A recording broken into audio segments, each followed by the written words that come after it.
प्रदेश विधानसभा चुनाव की विशेष कवरेज करते हुए नेशनल दस्तक की टीम आज आ चुकी है वाराणसी के कैंट इलाके में। ये कैंट विधानसभा क्षेत्र है।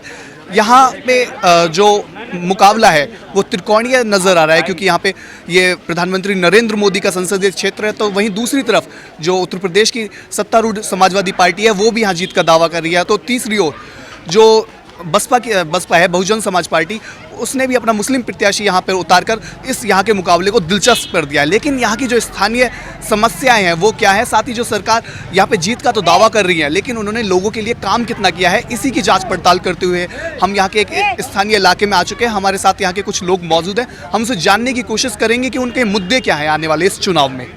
सबसे पहले आपका नाम? मेरा नाम रईस अहमद है। अहमद जी, इस बार आपके विधानसभा चुनाव में मुद्दे क्या होंगे?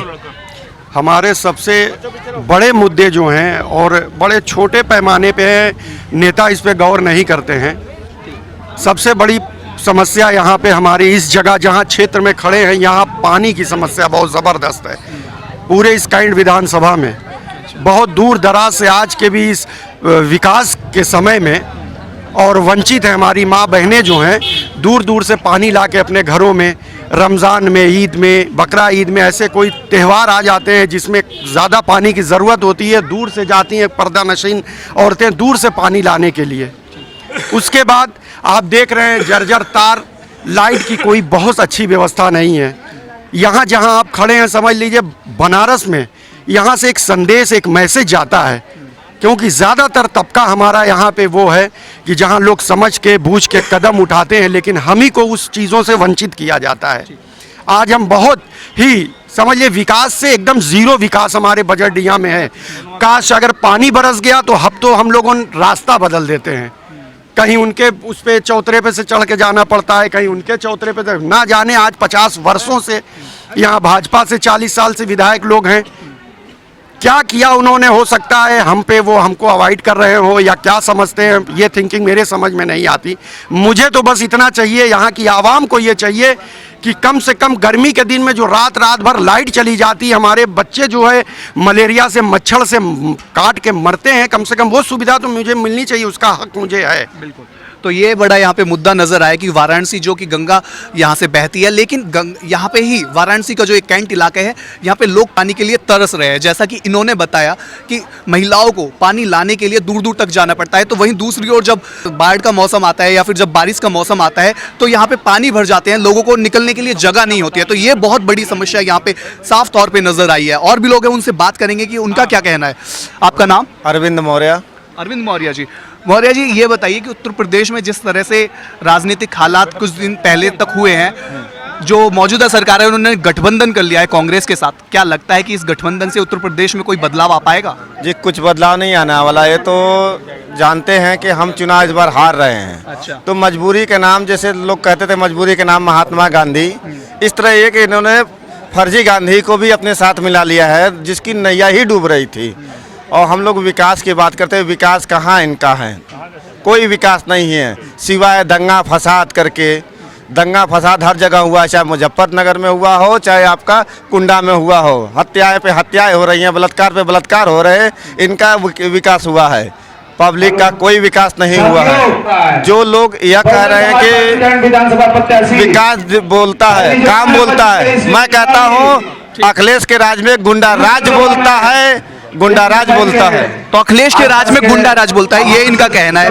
कहीं ना कहीं जिस तरह से उत्तर प्रदेश में पिछले कुछ समय से कानून व्यवस्था बहुत ज्यादा लचर आई है, उससे ये कहा भी जा सकता है कि इनको कुछ गलत नहीं कह रहे कि उत्तर प्रदेश में कहीं ना कहीं गुंडा राज बोल रहा है। आपका नाम? ओके, निषाद जी ये बताइए, उत्तर प्रदेश में जो ये हालात है, कुछ पिछले कुछ समय से 500 से ज्यादा दंगे हो गए हैं, और जिस तरह से कानून व्यवस्था रही है, इस तरह की जो असुविधा आपको सामना करना पड़ा है, आम जनता को सामना करना पड़ा है, इसे आप कैसे देखते हैं? इसे तो अखिलेश जी को सोचना चाहिए, जो बार बार कहते हैं कि हम अच्छे कार्य कर रहे हैं, लेकिन दंगा तो पूरा हो ही रहा है, बराबर 500 से ऊपर दंगा हो चुका। और कहते हैं कि हम अच्छा कार्य कर रहे हैं। माननीय बहन जी 4 बार उत्तर प्रदेश में रही, आज तक कभी भी कोई दंगा अगर हुआ हो तो आप मीडिया के बंधु आप लोग जानते हैं, बहन जी 4-4 बार रही, एक भी दंगा होने नहीं दी। ये हिंदू और मुस्लिम अपने जीवन को सुकून की ज़िंदगी जिया।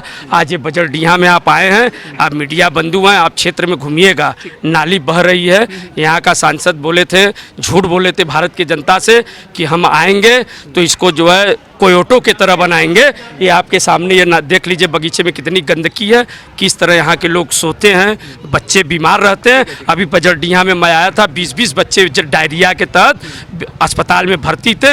हम बहुजन समाज पार्टी के लोग इन लोगों को देखने आए। ठीक है, आपकी यह बात हम समझ गए कि इनका कहना है कि यहाँ पे जो पानी की एक तो समस्या सबसे बड़ी थी, साथ में स्वास्थ्य की भी समस्या इन्हों का कहना है। यहाँ पे जो गंदगी फैलती जा रही है उससे कहीं ना कहीं जो लोग हैं यहाँ के, उन्हें बीमारियों से जूझना पड़ रहा है।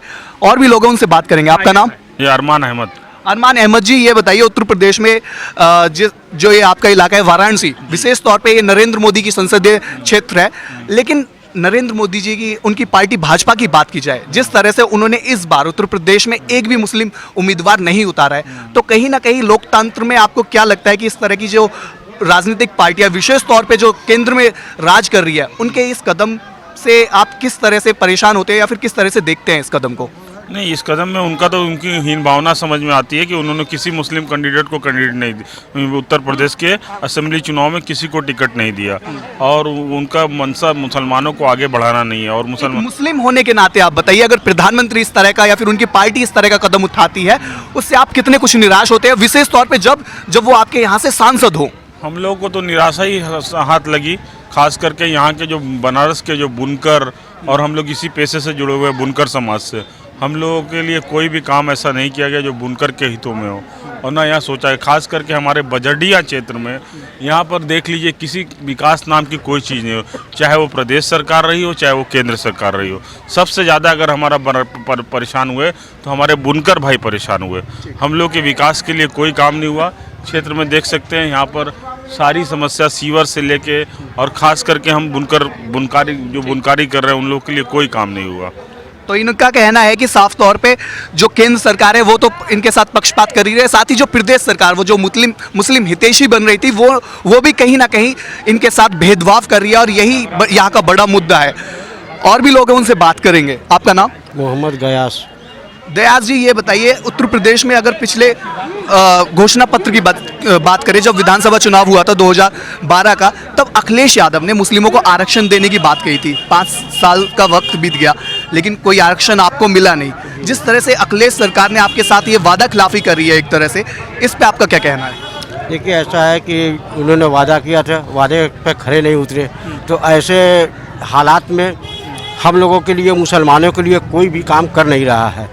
यहाँ के भी उसका है वो मोदी जी, वो भी कुछ नहीं कर रहे हैं, खाली वादे पे वादा कर रहे हैं। हम लोगों की समस्या ये जो है, तो बिनकारी वाले हम लोग हैं, साड़ी बनाने वाले हम लोग हैं, सबसे बड़ी हम लोगों को साड़ी के कारोबार एकदम ठप हो चुका है। हम लोगों के सारे जो अखिलेश जी ने वादा किया उसमें भी खड़े नहीं उतरे। तो हम लोगों को वो सरकार चाहिए जो हम लोगों के लिए कुछ कर सके।